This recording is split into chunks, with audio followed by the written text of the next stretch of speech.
Hi, and welcome to our first WordPress Edge podcast. This is the ultimate destination for professionals, those in the WordPress industry, looking to harness the power of WordPress for large enterprise-scale solutions. I'm your host, Landon DePasquale. I'm an enterprise web strategist here at AmericanEagle.com. In this episode, we're going to be speaking with Sean Blakely, the director of our enterprise WordPress team, who's going to be talking with us about what enterprise WordPress is and how you can make WordPress work at an enterprise scale. Welcome to the show. Sean, thank you so much for joining us. It's a pleasure, Landon. It's great to have you on the show. So Sean, give us a little bit of your background. What puts you in a good position to speak about enterprise WordPress? So I've been working with WordPress for maybe a decade and a half now, I think. Back in 2006, I think was my first experience with WordPress.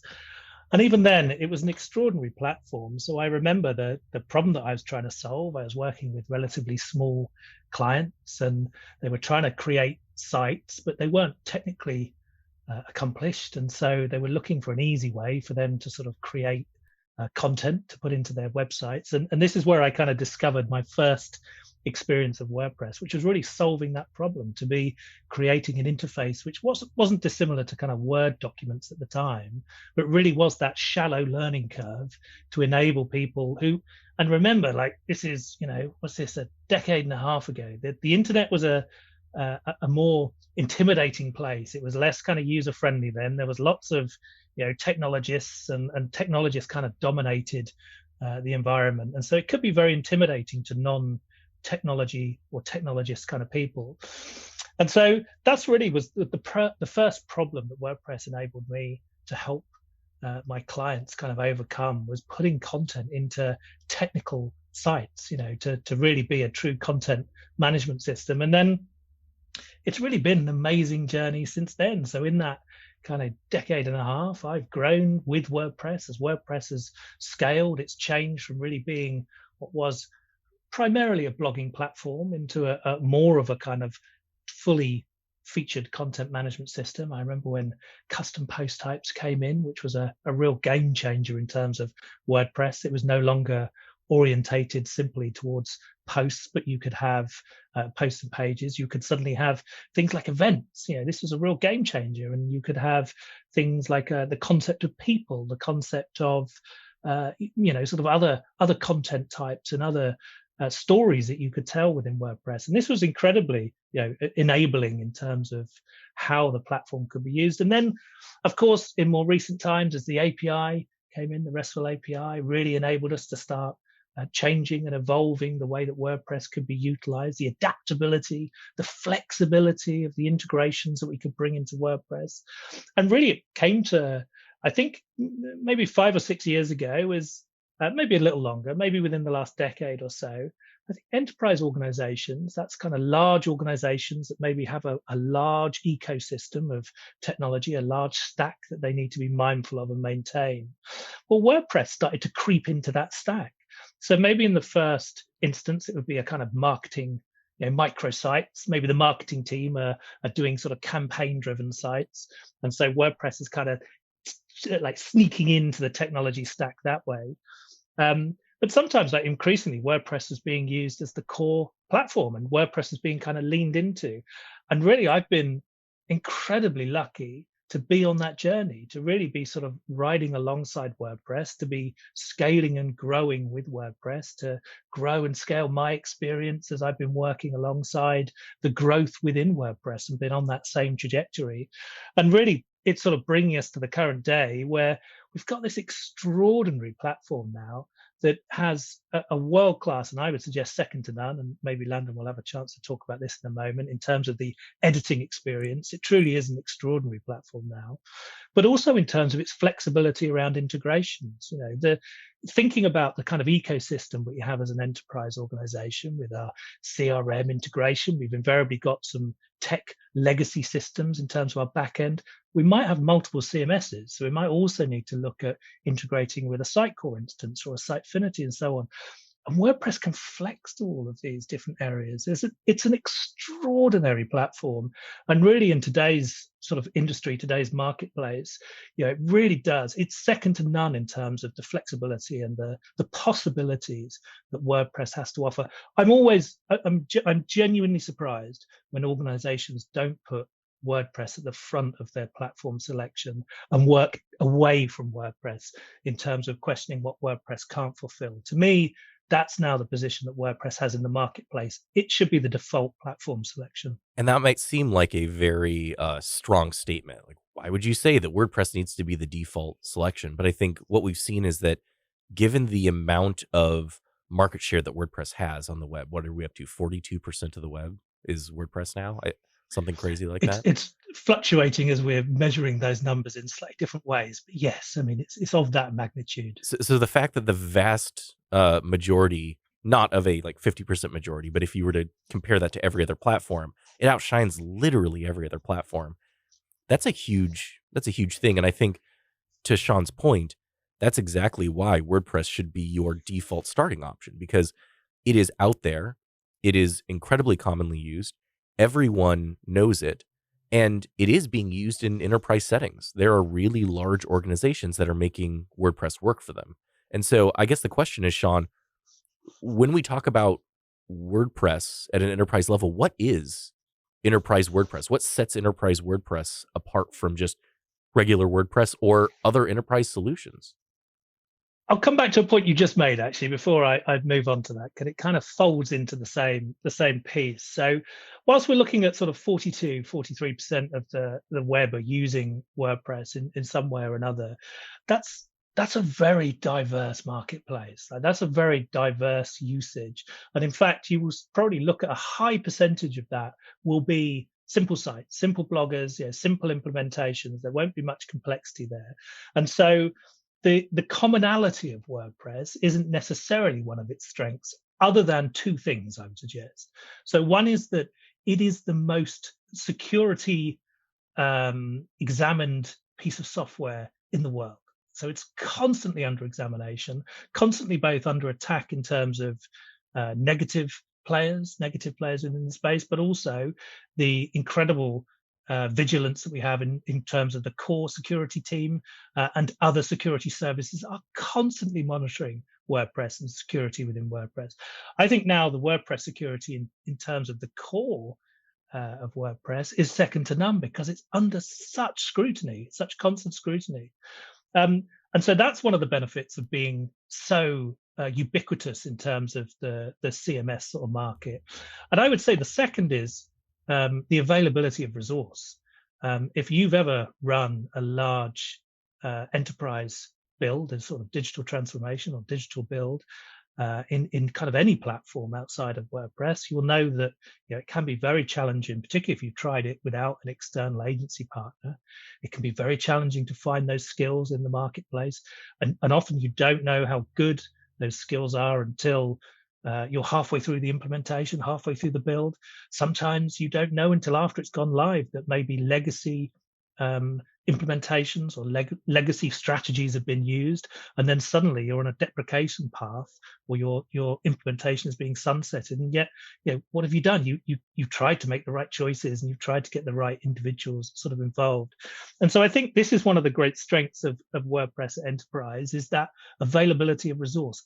However, having said that, as we've just kind of hinted at, there are a multitude of different approaches to WordPress, and just having a WordPress kind of out of the box site certainly isn't enterprise ready. It's not enterprise ready by default, and in fact, it's never its intention. That's not what WordPress is focused on. It's the democratization of the web. So it's really enabling you and me and my mum to create websites with minimal to no technical knowledge or expertise, rather than trying to solve big platform challenges that are at the enterprise space.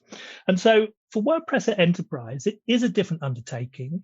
There are certain parts of WordPress that we need to supplement with external services, and we can talk about those maybe in a moment.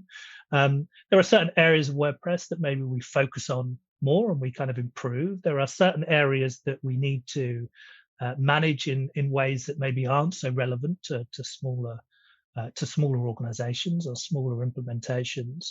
But in the right hands and with the right level of expertise, like an agency like American Eagle, where we do have that depth of knowledge, that depth of experience and expertise, supplementing the areas where native WordPress, out of the box WordPress maybe isn't quite so strong, supplementing it in the right areas in the right ways, it becomes this extraordinary platform, this extraordinarily robust and secure platform, and incredibly flexible, flexing to all manner of problems and challenges that simply is unparalleled in terms of other platforms and other approaches to problems in this space.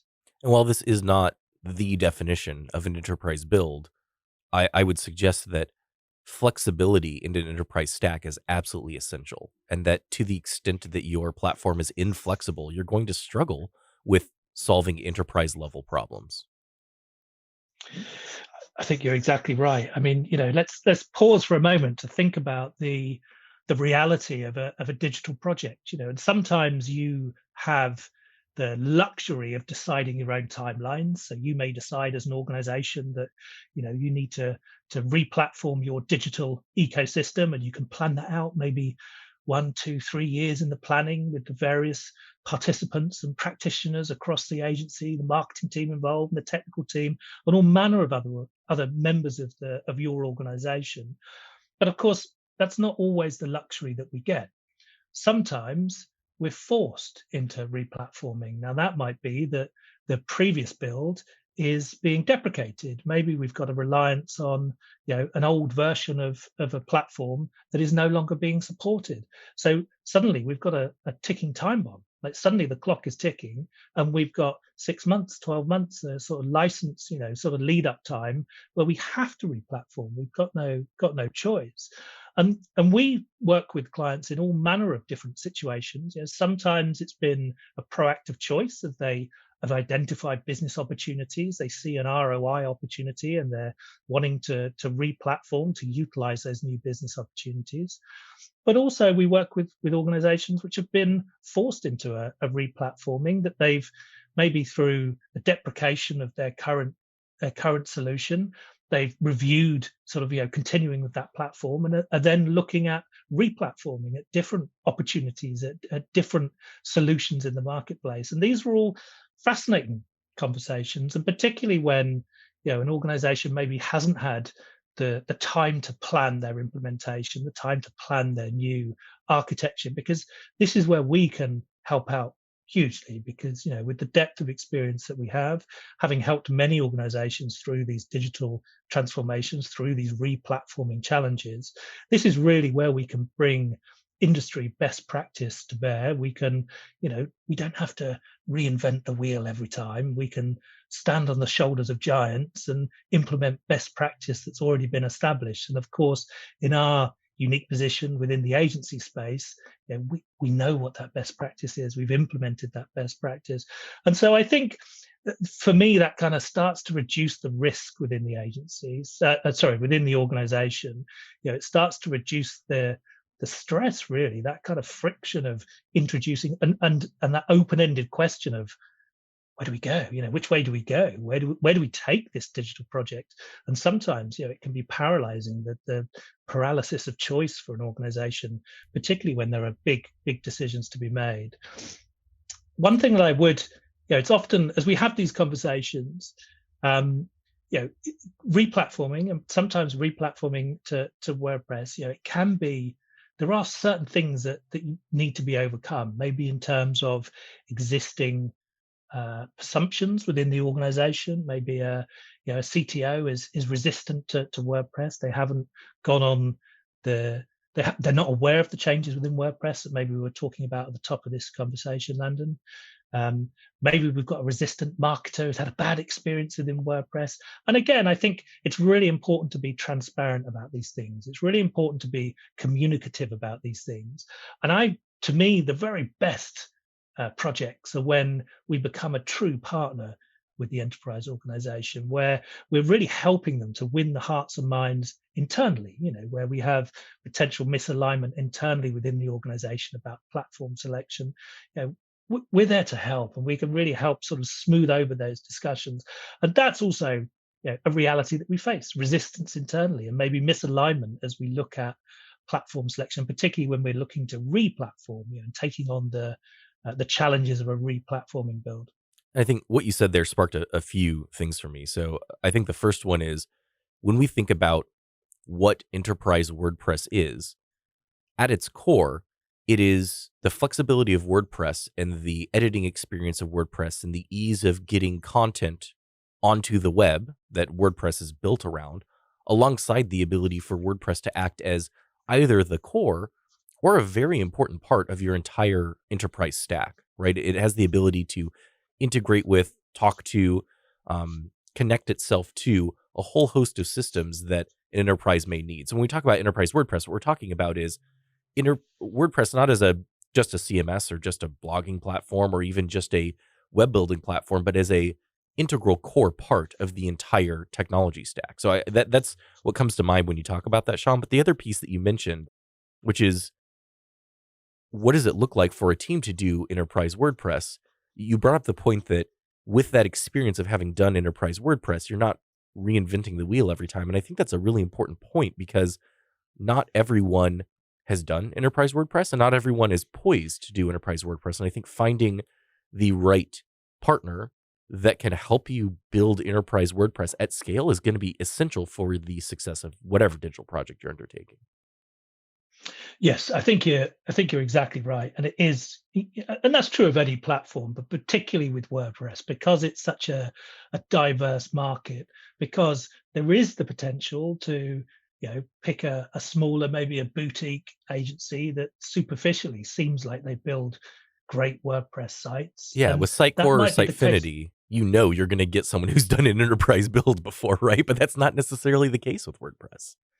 No, that's exactly right. And so there is, and I think that bears out as a word of caution, sort of being mindful that there are, many different, WordPress can turn itself to many different scales of site that, as you say, the examples that you use, Sitecore, I think Sitefinity, that's simply not true. Like they don't gravitate down to those smaller sites. They can't really build those smaller implementations. But WordPress can be used for that.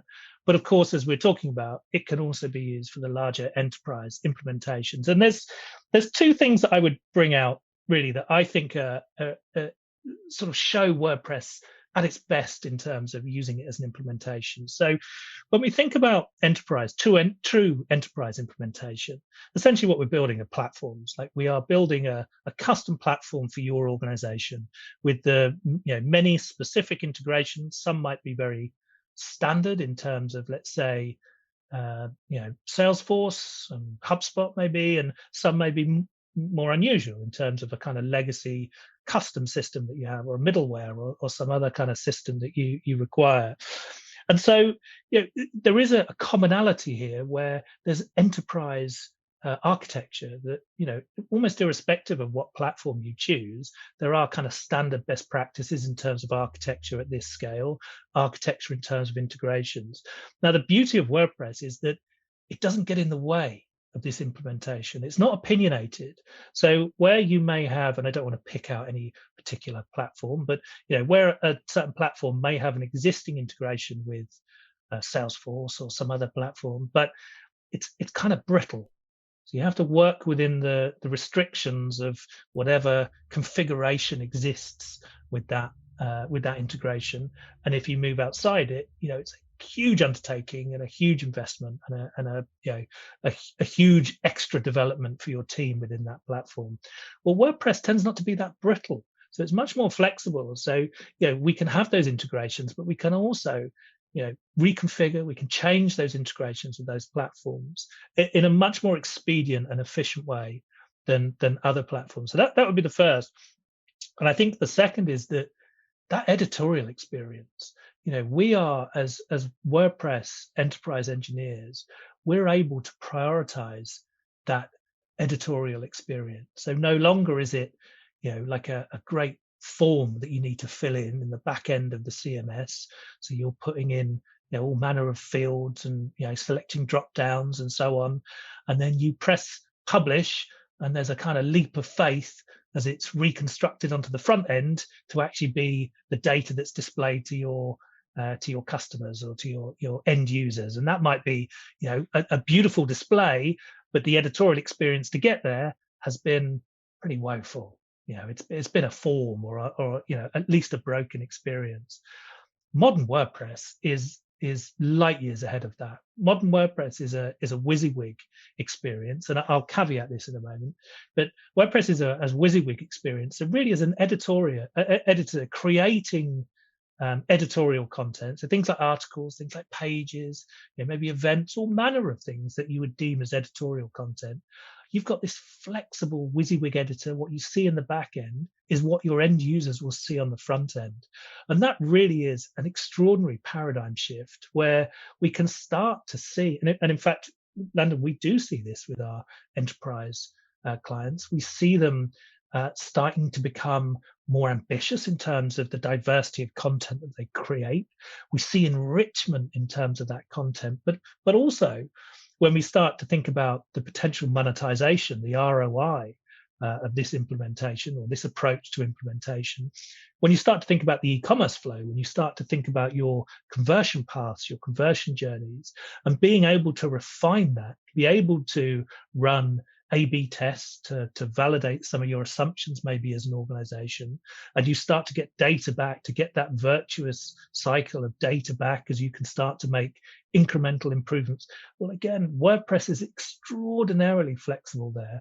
So the caveat that I was going to mention is that WordPress can still be a data engine. It can still be a data center. And so for some organizations, and in fact, for many organizations, it's a bit of a mix. And so what we like to do is create that editorial experience for your released content. Maybe this is your articles, your greenfield, your green form kind of pages and other sort of content. But then you might have products, or you might have other more meta-driven sort of data. And again, WordPress is really strong there in terms of having that flexibility to structure your data to your needs, not having to change your data or change your structure to the needs of WordPress. So that's really where the flexibility comes into play. And it is, many times I have seen organizations re-platform away from an existing platform to WordPress solely for the editorial experience. I have never, ever heard of an organization going the other way. That's been my experience as well, especially with some of the larger enterprise level CMSs.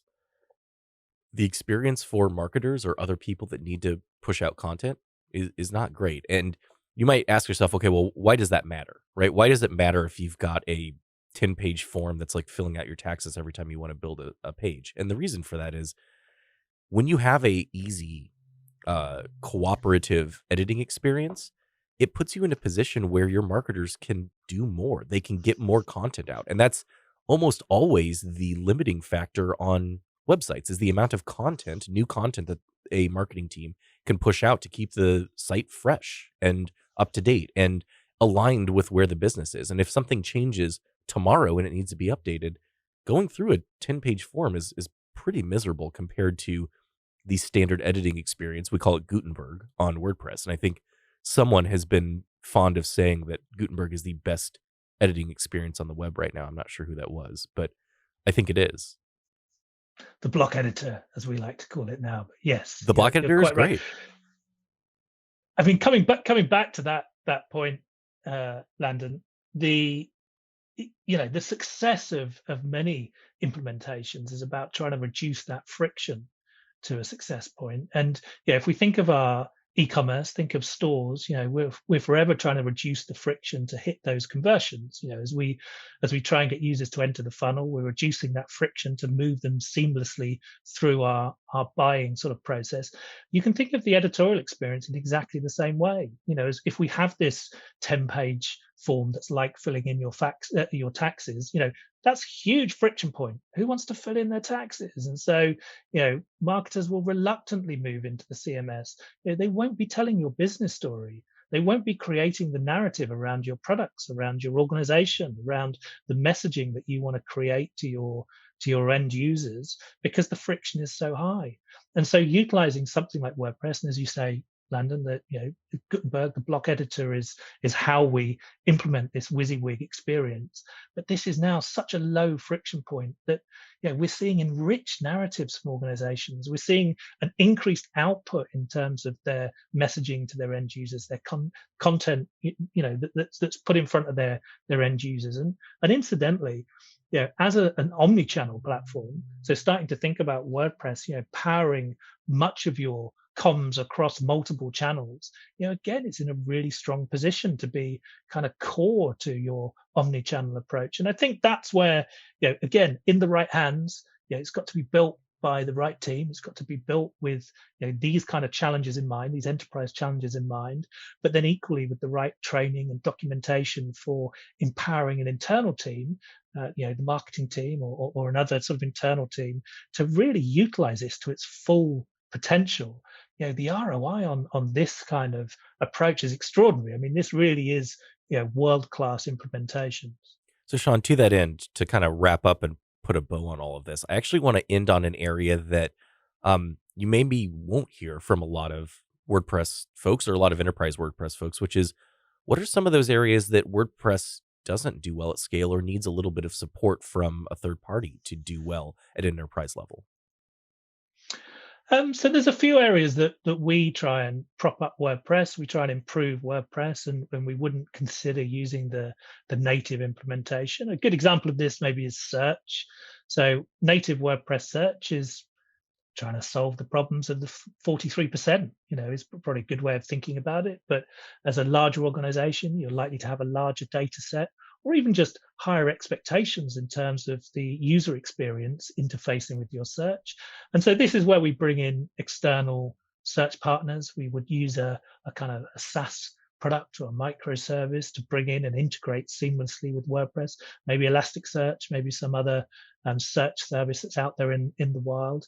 So that's a really good example, I think, of where we can, and have been for a number of years now, supplementing an area where WordPress maybe isn't so strong with a service that is world-class, that really is, at the top of that chain. And I think the silver lining there is, to the point we've been making, WordPress is flexible. And so you're not bolting on something external that's not really going to work well. You're actually integrating something that works really well with WordPress into an enterprise stack. And so WordPress is unopinionated enough to be able to take in someone else's search or someone else's identity management or whatever you need at an enterprise level in order to make that a better experience.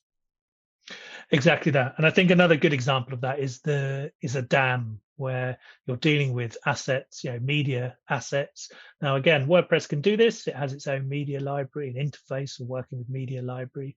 But as you maybe are working, we have organizations we work with that are utilizing millions of images. Now, we don't want to run those through WordPress and the CMS, so we integrate with a dedicated DAM. And the benefits of that, of course, is that then photographers at events can push those images to the DAM. The design team can use the DAM to store their images. The photo manipulation can happen in the DAM. Marketers can utilize it. And so the WordPress becomes a consumer of these multimedia assets from a DAM that is servicing your organization in a much wider way. So there's another great example of where, thinking about WordPress as part of a bigger ecosystem, as a part of a bigger implementation for your organization. And exactly as you say, Landon, it has that flexibility to integrate in the ways that we need it to, that flexibility to integrate in different ways to really play to the strengths of these other services and these other opportunities that these services present. Sean, thank you so much for joining us. It's always great to chat with you about enterprise WordPress, and I have a feeling that you and I will be talking about this again very soon. I'm sure we will, Landon. It's been an absolute pleasure. Thank you. Thanks again for joining us, and thanks to Sean for all of his wisdom. For more information about today's episode and the topics discussed today, check out our dedicated WordPress Edge landing page at americaneagle.com/studios. And if there's an enterprise WordPress topic you'd like us to cover next time, or to submit feedback, email us at wordpressedge@americaneagle.com and let us know. Finally, be sure to follow this podcast wherever you listen to podcasts to stay up to date with us, and don't forget to follow us on social media. This episode was brought to you by americaneagle.com studios. As always, I am your host, Landon DePasquale, and until the next episode, feed your WordPress obsession.